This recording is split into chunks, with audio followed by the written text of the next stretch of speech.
Сәлеметсіздер ме? Мен Сәлия Бәсеткүл сіздерге мына іш өту туралы айтқым келіп отыр. Рас, бұл видеомда рас, жаз айларында іш өту көп болады.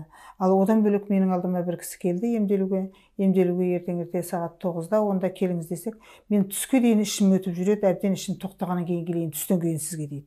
Неге сіздің ішіңіз өтеді деп сұрап жатырмын. Сөйтсем білмеймін, 1 жылдай болды ішім өтеді дейді.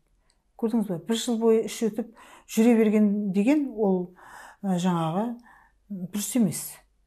Ал сол кісі емделгеннен кейін ішіңіз қояды деп керекті дүниелерді беріп ішіне емдеген кезде ертесіне айтады, кеше ішім өткен жоқ, бүгін тамаша болып те қуанып келіп тұрмын дейді. Іш өте беретін болса, одан геморрой да пайда болады. Іш өте беретін болса, іштегі адамның денесінің ағзасындағы су да азайып кетеді. Сондықтан іш өтудің жолдары көп қой. Және қазіргі жағдайда мына іш өткеннен қарбыздар, қауын қарбыздар болып жатыр. Соған уланып қалып жатыр. Содан кейін кішкентай балалардың іш өтуі және көп тағы да.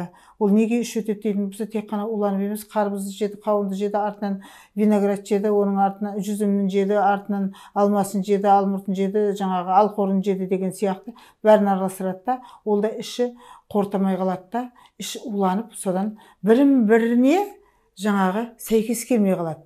Мысалы, мен 2 нәрсе, 3 нәрсені біріктіріп жемеңіздер деп айтатын сондықтан ғой. Біріне сәйкес келмей қалады да, сіздердің ішіңіз өтетін жағдай болады. Ал үлкен адамдарда жаңағыдай іш өтуі, ол міндетті түрде қаралу керек болады. Жаңағы кісінің бір-ақ күнде ішін емдеп, жаңағы керекті дәрі-дәрмегін істеген кезде іш өткені тиылып отыр. Сондықтан жаз айларында сіздер де сақтаныңыздар, балаларды да сақтаңыздар.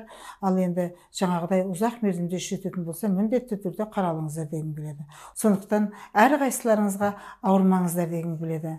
Менің егер видеом сіздерге ұнап жатса, міндетті түрде тіркеліңіздер. Мен сіздерге пайдалы кеңесті көп беретін боламын.